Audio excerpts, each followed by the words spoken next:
Hey, what's up everyone? Back for this Monday's slate. We got 12 games on this slate. So let's get right into it. You can drop a like and subscribe down below. Looking to get back on track after yesterday where nothing really went right for me at all. So hopefully today's a lot better.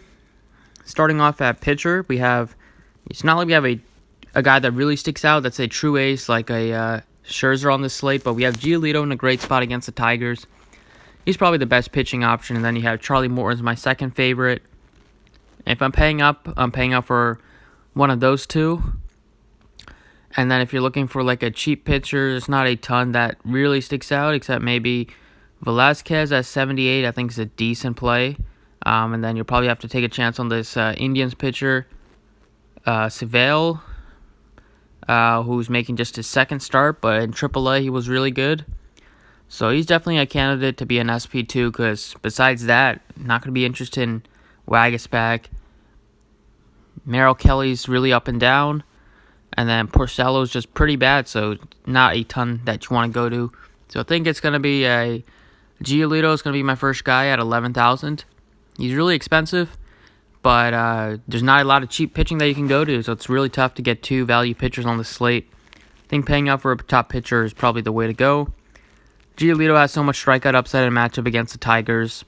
Their lineup is just really bad, especially now that Castellanos is gone. Giolito's having some really good strikeout games this season. Has 150 in just 124 innings. I think he can have a big game today. And then I'm going to rock with that Cleveland pitcher as an SP2. I think also Lyles is a decent SP2 play, but he's also pretty risky. Going to probably take a chance on Seville here at 6,900.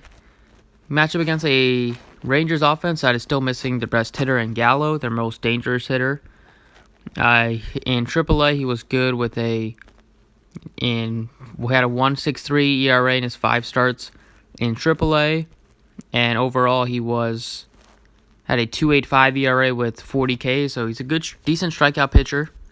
About a strikeout per inning in AAA. Hopefully that's probably going to be a little less in the majors, but he can still have a good game here. He's very cheap, and they're also pretty favored here. The Indians are heavily favored, although Mike Minor is no slouch on the other side, so either way I think is a good play as an SP2.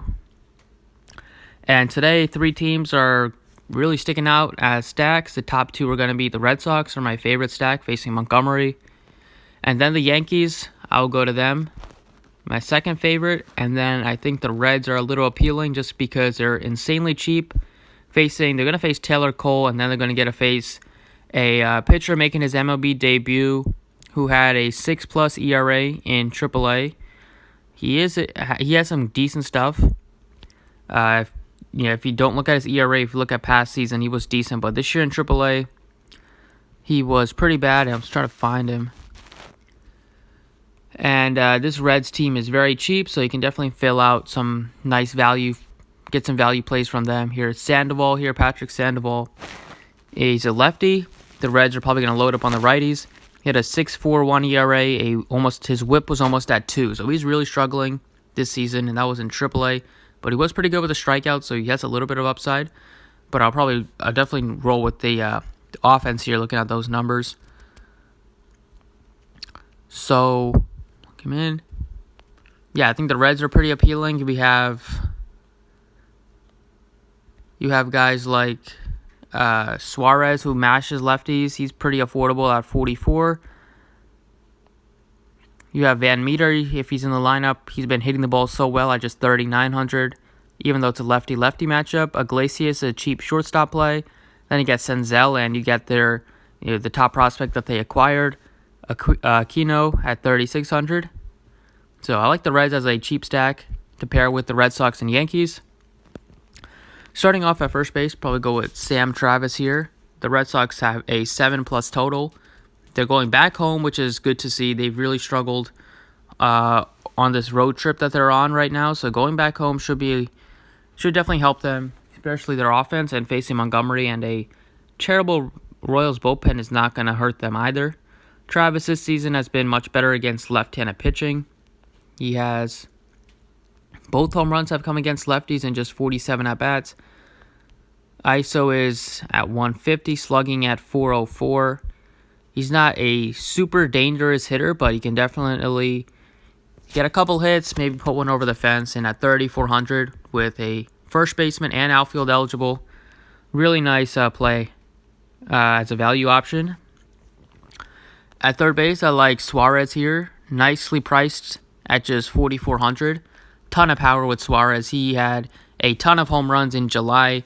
I think he was tied with the majors, tied with the NL in home runs in July.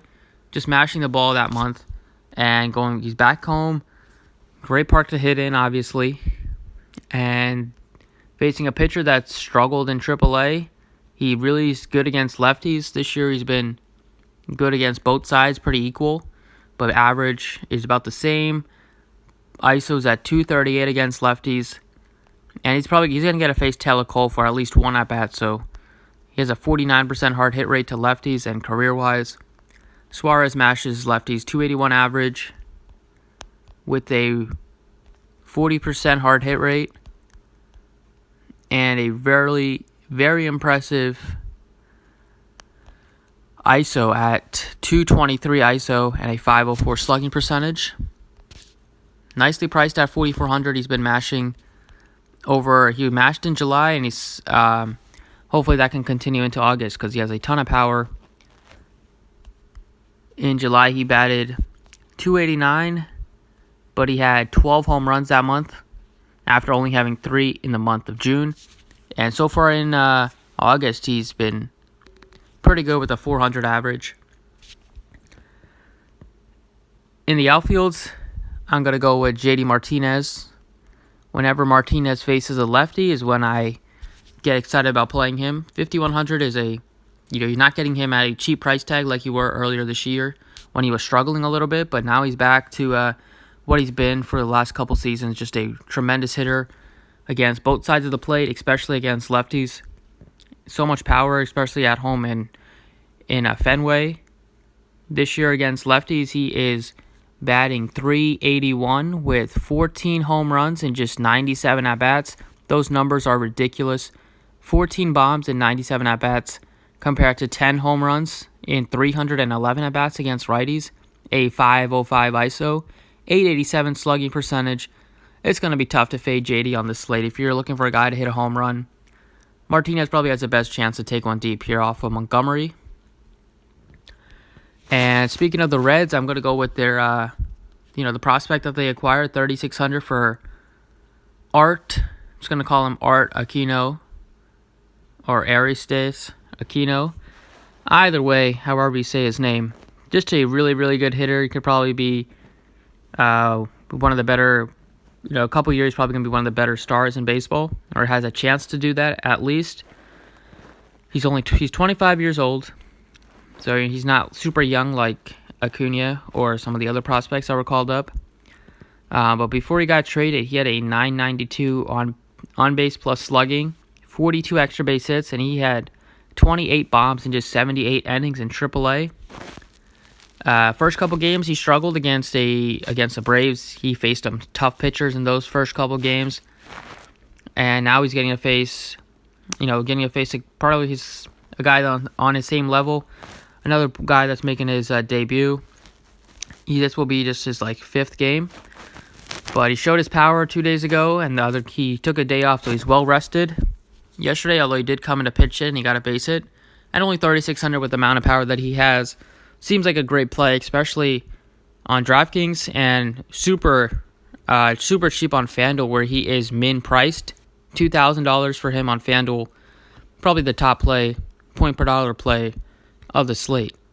So that's what I like for my for this slate, going with Red Sox, Reds. Haven't talked about the Yankees, but they're also one of my favorite stacks, although they are banged up, so it's not like you're getting a full lineup. If the Yankees were healthy, be all over them here in this stack, but they're a little banged up, a lot banged up. But Judge at 4,600, the fact that he's cheaper than Cameron Maybin and Tauchman is very disrespectful. He's a great play. I think Didi's a fine play at shortstop. And then Torres, because he's been pretty hot as of late, you can play him. And if Ford's in the lineup, he has a little bit of power at 3,900. The Brewers are probably also going to be pretty popular. Don't mind going with them. Yelich, obviously, always a great play. Although I like to play Yelich at home, so I'm not going to be having that much of him at that price tag, or any of him at that price tag. And then if you're looking at some cheap guys, we got Moustakas is nice and affordable at just $4,200, and Thames at $4K. I like him a lot. Other Red Sox Betts, JD, top 2 plays. Go with JD because he is cheaper than Betts, and he has much better numbers against lefties than Betts does. And then going with like Sam Travis at $3,400, Bogarts. The Rays are also one of my short lists on this 12-game slate of potential stacks. They're very cheap, facing Waguespack. $4,300 for Pham. I love that price tag.